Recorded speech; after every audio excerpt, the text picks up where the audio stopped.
Hey, welcome to Taylor's Trick Taking Table. I'm taking a long time to get through our theme month of September, Septravber, where I'm traveling and there's a montage and facial hair. I got a mustache now. I kind of look like a 40s fighter pilot in a way. But also, we went to Denver, so there'll be a mini montage, kind of for no reason. It's not really board game related or trick taking related. I've kind of lost the thread, but that's okay. It's October. It's late October. We're still doing September. It's not good. I don't know how time works, but sticking with the September theme, we're covering a game that has two mechanics. So it's trick taking and area influence or area majority or control, kind of that whole area shebang. It's called Losers' Rights. It's by Suzuki. And the hook is where players will be playing just one hand of the game. And the winner of the trick gets to start building the grid. It's like a 5x5 grid of cards. You can kind of see it on the back. Ooh. And the losers get to put down little area influence tokens to try to win the cards at the end of the game, at the end of the hand, and score the most points. So I don't know if that made any sense, but the best thing about this channel is even if the intro makes absolutely no sense, which I think most of the time it doesn't, I don't know what that was. But the best part is we go to the table and I teach you exactly what I mean and exactly how to play. So let's go there now. Pew! 3,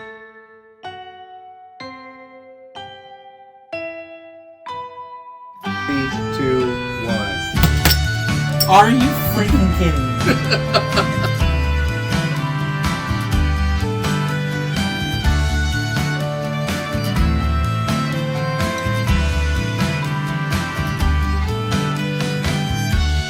I fell in love again.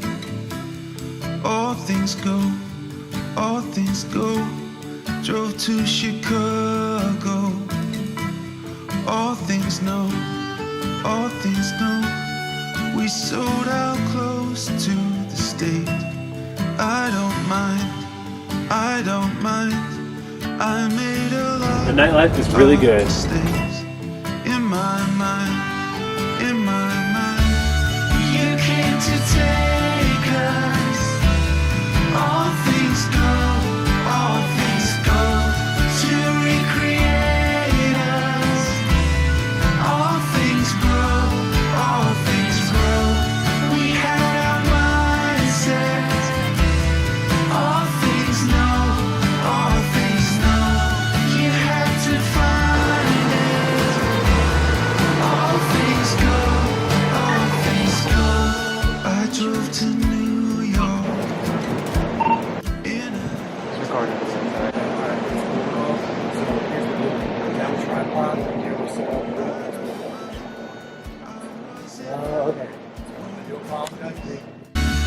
You came to take us. All things go. The deck in Losers' Rights is made up of numbers 1 through 10 in 5 suits. Here we have the game set up for 3 players. No matter the player count, you're going to have a 5x5 grid in the center here. That's going to be mostly empty. It'll be filled up over the course of the game. But on the corners and then in the center, you're going to put this 10/0 card, which I'll explain what that is in a little bit. And then the special 10/0 card that has the fact that it says 10 is stronger than 1 is going to go in the center here with the 10/1 or 10 is greater than 1 side face up, because there's also a 1 is bigger than 10. A little hint at the gameplay. So each player is going to get dealt 10 cards no matter what. You'll just put the rest away. If you don't, deal it. It's a one-hand game. So you're just going to be playing 10 tricks, and each player is going to collect a token in their currency. So you have like yen or dollars or something, and they're going to get enough tokens for the whole game. And I'll explain how you place those tokens in a bit, but essentially that's the setup. So the game is a must-follow game, and you're going to start off with just trick taking. And let's say the start player is the chum bucket here. So maybe they lead with a 1 red. So since it's must follow, the Mew Tower over here has to play this traffic cone if they have it. They don't, they can play whatever they want.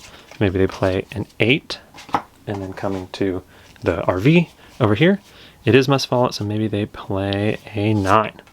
So they will be winning the trick. And so the winner collects the trick into their hand. and they're going to use this later. So I'm just going to put that up there. After the player collects the trick, they're going to use it later, but starting with the losers of the trick and the person to the left of the winner, they're going to place one of their tokens out on the grid. It has to be adjacent to an existing card or on an existing card. So the valid placements are either on the diagonal, on any of the edges, the long edges, so top, bottom, or left or right, or directly on the center of the card. So maybe this player right here, they just place their token there. And then this player over here, maybe they place their token there. And then now the winner of the trick is going to take 2 of those cards and place them on the grid, anywhere they want to place them. So maybe this player chooses this card and this card. The card that isn't used, or any cards that aren't used, is just discarded out of the game. And they can place them anywhere on the grid. So maybe this player places it right there, for reasons I'll explain in a bit. And then they have another card. And I'm not sure if the rules are the difference between advanced and standard, but I think in the advanced, you place one of them face up and one of them face down, which I think adds a ton to the game. So I'll just teach that version because I like that version the most. So then you're going to place one card face down, and this can, again, can go anywhere. And a hint at the scoring, you want to be having your tokens on high point cards. So this player put a 1 here because it's not very good for that player, but then this 9, they maybe want to place away from other players, so maybe they place it there. Then the winner of the trick, after they place, gets to do one of 3 or 4 technically options, because they could do nothing. But the first option is they can appoint a lead player to lead to the next trick. The second option is they can reverse the strength of the cards by flipping this here. So if they do that, they'd flip this, and now the lowest card is going to be winning, starting the next trick forward. Again, if the winner wins the next round, they can choose to flip it back if they want to. The third thing they can choose is they can move any of their existing tokens to anywhere on the board. Granted, the first trick is brutal because the winner doesn't have any tokens on the board. So they really only have 3 choices. Do nothing, flip this, or appoint a leader. So maybe the car, the RV over here, they're looking at their hand. They really don't want to win the next trick so they can get some tokens on the board. They're going to flip this. So if you flip, they'll be the leader to the next trick. And so they lead. Oh wait, 1 would be the strongest. Okay, so they play the 9. So then it's must follow. So it would go to this player over here. So they would have to play a purple. They don't have a purple. So maybe they get that 10 out of their hand. And then finally, Mew Tower, since it's must follow, is going to play the 8. So since it's flipped, the 8 is going to win the trick here. So the Mew Tower is going to collect this for the next round. And then again, starting with the RV, they're going to place first. So maybe they place on there because they know it's a super good point card.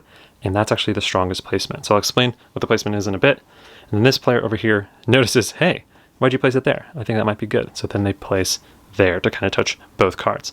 And then again, finally, the Mew player is going to do a face down card and then a face up card.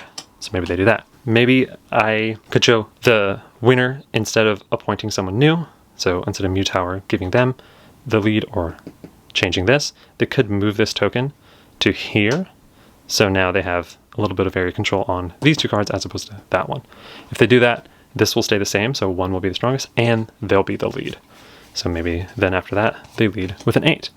So this will just continue over and over and over, and the grid is slowly going to be built out. So let's fast forward to the grid being built out, and then I'll explain scoring and why you would want to place either on the diagonal or horizontal or right onto a card. Alrighty, fast forwarding to the end here, this is roughly what it'll look like. And so now players are going to find out who won which cards. So you're going to look and see if anyone has a majority on a card and then just give it to them right away. So if no one is touching any part of a card, it just gets discarded. So this card didn't have any tokens on it, it just goes away. If there's only 1 person on it, obviously they get that card, so the green player is going to get this 3. If there's multiple people on it, you're going to evaluate the strengths of the tokens. So first, if someone has more tokens than someone else, they'll win it outright. Like over here on this 4 here, this 4 has $1 and then 2 of these kind of yen tokens touching it. So the person who has a yen is going to win this because they just have more cards on, or more tokens on the card. And you just keep returning all the tokens to people once you start awarding cards, right? If it's tied, so like right here, where it's 1 and 1, you're going to see who has the stronger presence on there. If it's diagonal, then it's weaker than horizontal or kind of left, right, top, bottom. Because left, right, top, bottom touches fewer cards than diagonal. But it's nice because this right here is touching 4 cards, but it's weaker, so it loses ties. So as you can see here, the yen is going to win this one, because even though it's 1 and 1, this is stronger than a diagonal. If it's tied like this, so this is 1 and 1, center is stronger than diagonal, and it's stronger than horizontal. So if this was like this, where it's 1 and 1, the center would win the card here.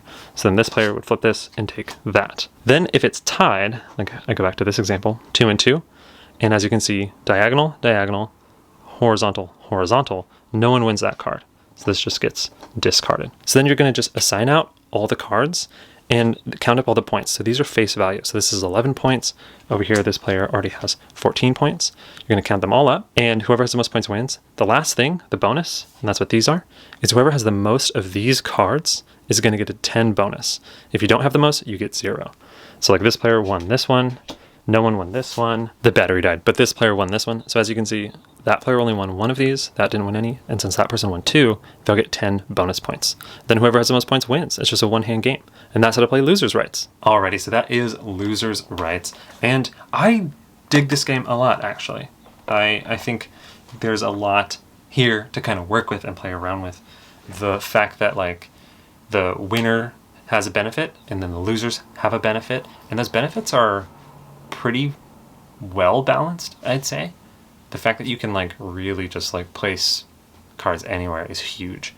What's cool is like winning the last trick is like spicy. It's super, super rad. I love the kind of balance of having all the losers have the same action too.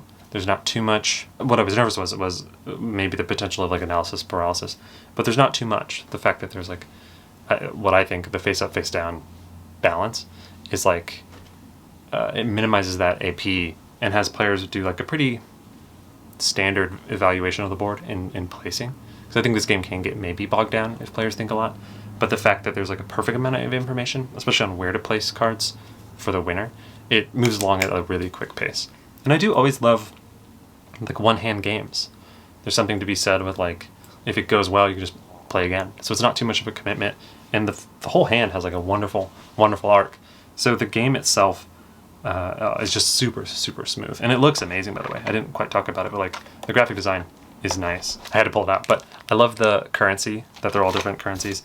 The one thing that I thought was a little bit strange was like, I don't know if you can see it in this lighting, but within a suit, the cards will have different colors a little bit. Like the 7 and the 5 are actually the same suit. I don't know if it's like focusing, but the color themselves, and like I don't even know if the lighting's gonna work, but the color themselves are actually like off. Like one of them's more pastel or something, or just a little bit more faded than the other, which was throwing off me and another player at the table who were like, oh, what was this, purple or blue? Because like, you know, there's purple and blue in the thing. But yeah, overall, like the production's like really, really nice. I say this a lot in games with like two mechanisms, but when you have more than just trick taking in a game, I think it's super important to have those mechanisms work together, and I think this does like a pretty good job.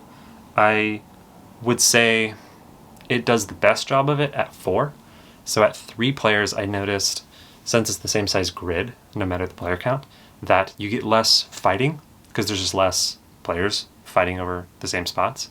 So I think the area control, or area whatever to call it, is less interesting at 3, and I think that might be my, not that it's bad by any means, but I think it's my least favorite player count because you just get less interaction at 3.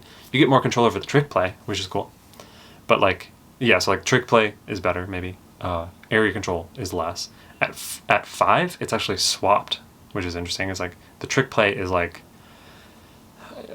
just a little bit tough because there's just more people in the trick and everything's spread out. It's cool that it's perfect information, but it's tough to have like the most control over a trick, which is fine in a game like this because losers' rights. The losers definitely have rights. It's definitely fine to lose in this game.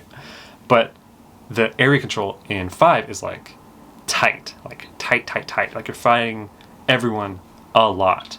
And it's cool at 5 because you like can definitely see players focus on a section, you know, instead of just like spreading out, because spreading out doesn't like quite work at 5.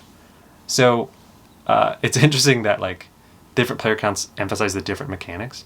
And at 4, I think is probably like the best sweet spot of like area control and trick taking, having a nice balance.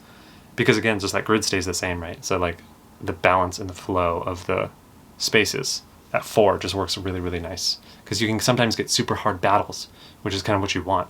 But then also like you have sometimes the openness at 4 to just like run out and go put a token on the corner and just like get 4 cards, you know?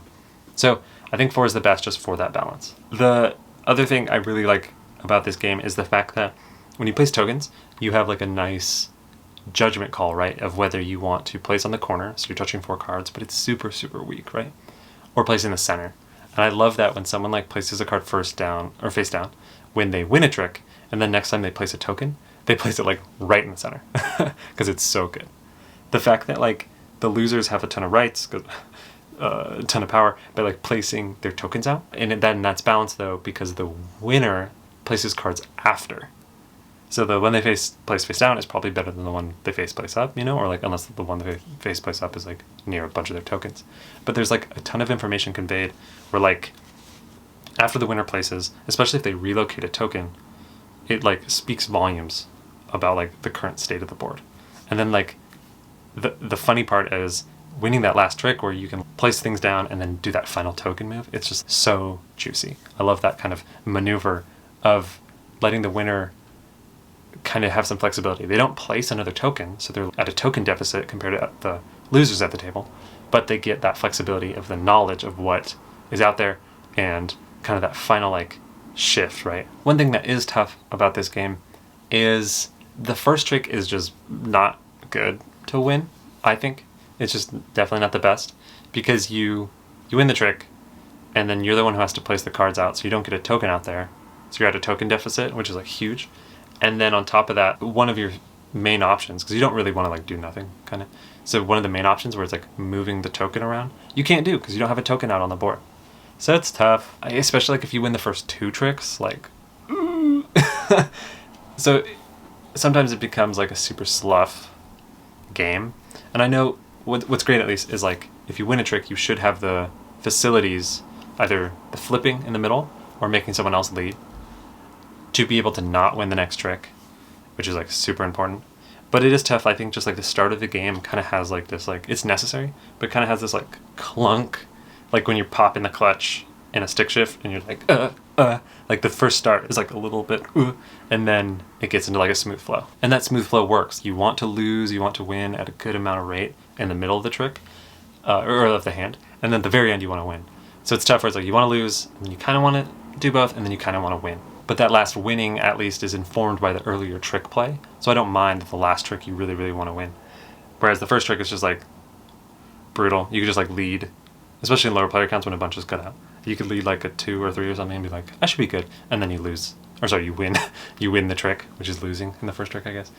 So that's a little tough. So yeah, kind of a long rant about something that's, I think, probably a little bit more minutia and doesn't quite matter too much. But it just feels like a little bit of like the start of every hand of this is like a little stutter steppy, where it's like 10% of the whole game. So, but everything else I do genuinely like about this game. So the majority is really cool too. I love that they value that. It's fun to not only fight with players over that, or players over like certain specific cards, but also fight with them based on that kind of like majority of the corners in the center, because then there's like an arc to like the whole map, especially those outer parts that like maybe players don't like go to quite often, actually having a value out there.